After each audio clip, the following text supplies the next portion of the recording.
जय हिंद दोस्तों, रक्षित खन्ना के इस चैनल में आपका स्वागत है। दोस्तों, आज के इस वीडियो में मैं आपको 3 महत्वपूर्ण जानकारियां दूंगा, जैसा कि आप पीछे बोर्ड पर देख रहे हैं। और इसी के अनुसार कुछ लेटर है, वो भी मैं आपको साइड में दिखाऊंगा, वो भी आप चेक करेगा। वीडियो में आगे बढ़ने से पहले एक छोटी सी गुजारिश कर रहा हूं, अगर आप पहली बार मेरा चैनल देख रहे हैं या फिर ये वीडियो देख रहे हैं तो आप मेरा चैनल सब्सक्राइब भी कर सकते हैं, जिसका नाम है रक्षित खन्ना, क्योंकि ऐसी जानकारियां, नई जानकारियां आपको मिलती रहती है इस चैनल के माध्यम से। और पेंशन से जुड़ी जो प्रॉब्लम आती है उसका भी सोल्यूशन किया जाता है टाइम टाइम पे। चलते हैं दोस्तों, आगे बढ़ते हैं। सबसे पहली जानकारी, स्पर्श में डाटा करेक्शन को लेकर रिकॉर्ड और स्पर्श में कम्युनिकेशन गैप है, जिसका नतीजा पेंशनर भुगत रहे हैं। जी हाँ दोस्तों, ऐसे बहुत से पेंशनर हैं जो अपना डेटा करेक्शन करवा रहे हैं स्पर्श के थ्रू, लेकिन उनका डेटा करेक्शन हो ही नहीं रहा है। वो प्रोसेस में है या फिर पेंडिंग में है, उनका डेटा करेक्शन कंप्लीट नहीं हो पा रहा। दोस्तों, इसका सबसे बड़ा कारण क्या है? इसका सबसे बड़ा कारण है कि रिकॉर्ड भी सही तरीके से काम नहीं कर रहा। जैसा आपको पता है, जो भी आपका डेटा करेक्ट होता है उसे वेरीफाई करता है यहाँ पे रिकॉर्ड ऑफिस। तो दोस्तों, ऐसी कुछ पेंशनर थे जिन्होंने अपना फीडबैक दिया। उन्होंने मुझे बताया कि सर, हमने डेटा करेक्शन के लिए रिकॉर्ड में कार्रवाई करी थी, तो रिकॉर्ड कहता है कि स्पर्श करेगा, और जब वो स्पर्श से पूछते हैं तो स्पर्श कहता है कि रिकॉर्ड करेगा। यानी आपस में कम्युनिकेशन गैप है, आपस में कोई बातचीत नहीं है, ना ही कोई कॉरस्पॉन्डेंस है, जिसका नतीजा पेंशनर भुगत रहे हैं, उनको परेशान किया जा रहा है। दोस्तों, जो भी आपका डेटा करेक्शन को लेकर जो भी काम है वो सब रिकॉर्ड के थ्रू होता है। जो भी वेरिफिकेशन है वो सब रिकॉर्ड करेगा, उसके बाद ही वो डाटा निकल के जाता है स्पर्श के पास। तो सबसे पहला जो काम है वो रिकॉर्ड का ही है, तो रिकॉर्ड आपको मना नहीं कर सकता। तो सबसे पहले आप कार्रवाई करेंगे अपने रिकॉर्ड के पास। रिकॉर्ड के पास ही आपको जाना पड़ेगा कुछ भी डेटा करेक्शन करवाने के लिए, उसके बाद वो स्पर्श पे होगा। तो सबसे पहला स्टेप रिकॉर्ड ऑफिस, फिर दूसरा स्टेप स्पर्श। तो दोस्तों, मैं अपने वीडियो के माध्यम से गुजारिश करूंगा रिकॉर्ड से भी और स्पर्श से भी कि आपस में आप तालमेल बिठाएं। आप आपस में तालमेल बिठाएं और जो भी पेंशनर की परेशानी है डेटा करेक्शन को लेकर वो आप सुलझाएं सही तरीके से, लेकिन पेंशनर को आप परेशान ना करें। चलते हैं दोस्तों अगली जानकारी की तरफ। एमएससीपी लेने के लिए अनविलिंग का क्या मतलब है, सही से समझिए। जी हां दोस्तों, काफी पेंशनर्स ऐसे हैं जो सही तरीके से अनविलिंग का मतलब नहीं समझ पाए।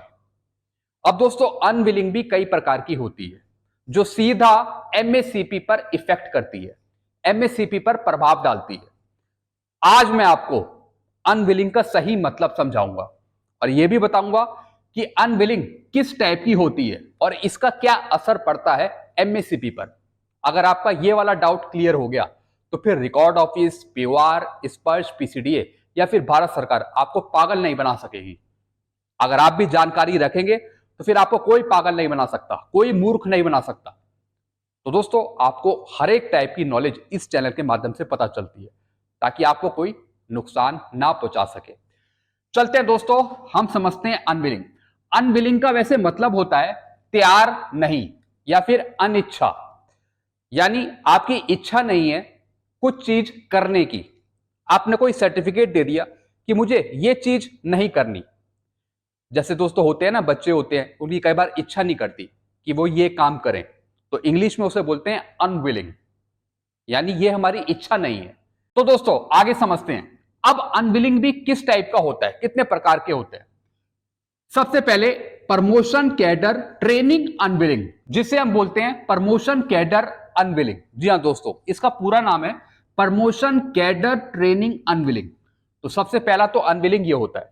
दूसरा अनविलिंग होता है प्रमोशन अनविलिंग। अगर दोस्तों आप प्रमोशन कैडर ट्रेनिंग अनविलिंग करते हैं या फिर प्रमोशन कैडर अनविलिंग करते हैं तो दोस्तों आपको एमएससीपी दी जाती है, एमएससीपी आपको दी जाती है।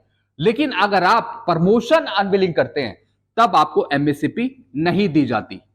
तो दोस्तों, जो रिकॉर्ड ऑफिस है, पीओआर है, वो खुद भी कंफ्यूज रहता है, जिसकी वजह से आपको वो मना कर देता है कि आपको एमएससीपी नहीं दी जाएगी। फिर काफी पेंशनर्स फिर कोर्ट केस करते हैं। फिर कोर्ट में ये समझाया जाता है कि भैया अनविलिंग भी कई प्रकार की होती है। एक तो होती है प्रमोशन कैडर ट्रेनिंग अनविलिंग और दूसरी होती है प्रमोशन अनविलिंग। तो जो पेंशनर करते हैं कई बार वो करते हैं प्रमोशन कैडर अनविलिंग, जिसमें एमएससीपी दी जाती है। अगर आप प्रमोशन अनविलिंग करते हैं तो फिर उसमें आपको एमएससीपी नहीं दी जाती। तो यही बात फिर कोर्ट समझाता है रिकॉर्ड ऑफिस को, फिर आपको एमएससीपी मिलती है। तो यही चीज मैं आपको अभी समझा रहा हूं। रिकॉर्ड पीओआर कंफ्यूज रहता है कि पेंशनर ने क्या किया, कौन सी अनविलिंग कर दी पेंशनर ने, जिसकी वजह से रिकॉर्ड उनको मना करता है एमएससीपी देने के लिए। प्रमोशन कैडर को अनविलिंग करना मतलब यह नहीं है कि आपने प्रमोशन को अनविलिंग कर दिया। जी हां दोस्तों, प्रमोशन कैडर ट्रेनिंग अनविलिंग होता है, जिसमें पेंशनर कहता है कि मुझे प्रमोशन ट्रेनिंग नहीं करनी है। तो इसका मतलब यह नहीं है कि उसने पूरे प्रमोशन को अनविलिंग कर दिया। नहीं दोस्तों, इसका मतलब यह नहीं है। प्रमोशन कैडर ट्रेनिंग अनविलिंग अलग है और प्रमोशन अनविलिंग ये अलग है। दोनों चीजें काफी अलग है और रिकॉर्ड ऑफिस पीओआर इन चीजों को मिला देता है और फिर पेंशनर को वो परेशान करता है और कहता है कि हम आपको एमएसपी नहीं देंगे। तो दोस्तों आपने समझ लिया, अगर आपने कैडर ट्रेनिंग अनविलिंग करा है या फिर प्रमोशन कैडर अनविलिंग किया है तो आपको एमएसपी मिलेगी। कल मैंने वीडियो में यही बताया था। अगर आपने प्रमोशन अनविलिंग किया है, प्योर प्रमोशन अनविलिंग कर दिया, तो फिर आपको एमएसपी नहीं मिलेगी। प्रमोशन कैडर ट्रेनिंग को अटेंड करने के लिए अनविलिंग करेंगे तो एमएससीपी मिलेगी। ध्यान से समझिए, अगर आपने प्रमोशन कैडर ट्रेनिंग को अटेंड करने के लिए आपने अनविलिंग किया है तो दोस्तों आपको एमएससीपी जरूर मिलेगी। प्रमोशन कैडर ट्रेनिंग को अटेंड करके अनविलिंग करना, इसका मतलब यह नहीं है कि आपने पूरे प्रमोशन को अनविलिंग कर दिया। हां, अगर आप पूरे प्रमोशन को अनविलिंग करते हैं तब आपको एमएससीपी नहीं मिलेगी। अगर आप प्रमोशन कैडर अनविलिंग करते हैं, ट्रेनिंग अनविलिंग करते हैं, तो आपको एमएससीपी मिलेगी। आई होप ये जानकारी आपको सही से समझ में आ गई होगी। अब आपको कोई मूर्ख नहीं बना सकता। इसका दोस्तों एक कोर्ट का ऑर्डर भी है, उसके बेस पर भी आप एमएससीपी ले सकते हैं। चलते हैं दोस्तों अगली जानकारी की तरफ। फिर मैं बात करूंगा एंट्री लेवल पे की। अब दोस्तों काफी ऐसे पेंशनर हैं जिनका रैंक सूबेदार है, सूबेदार मेजर है, ऑनरी लेफ्टिनेंट है, ऑनरी कैप्टन है, इवन नायक है। वो एंट्री लेवल पे के लिए अपने रिकॉर्ड को चिट्ठी लिख रहे हैं, साइबर कैफे में जाके शिकायत डाल रहे हैं। सिपाही से ऑनरी कैप्टन तक किनको लागू है एंट्री लेवल पे? पहले आप सही से समझ लीजिए कि एंट्री लेवल पे किनको लागू है, किन रैंकों को लागू है, तभी आप कार्रवाई करें। ऐसा ना हो कि आपने कार्रवाई कर दी और आपके लिए एंट्री लेवल पे लागू नहीं है, फिर रिकॉर्ड की तरफ से जवाब आएगा कि आपको एंट्री लेवल पे लागू नहीं है, आपको नहीं मिलेगी। तो सही से समझिए किनको लागू है एंट्री लेवल पे। जिस रैंक में आप भर्ती हुए उस रैंक में आप 1/1/2006 को सर्विस में होने चाहिए। भले ही आप 2006 से पहले इनरोल हुए, ज्वाइन हुए हो, लेकिन 1/1/2006 को आप उस रैंक में सर्विस में होने चाहिए। भले ही आप 2006 के बाद कभी भी रिटायर आए हो, लेकिन 1/1/2006 को आप सर्विस में होने चाहिए। उस सर्विस में होनी चाहिए जिसमें आप पहले भर्ती हुए थे। उनको मिलेगा एंट्री लेवल पे। आर्मी में जैसे एजुकेशन इंस्ट्रक्टर होते हैं, जैसे कि हवलदार, नायब सूबेदार जो रिलीजियस टीचर होते हैं, या फिर कैटरिंग जेसीओज हो गए, उनको एंट्री लेवल पे लागू है। उनको एंट्री लेवल पे का एरियर मिलेगा।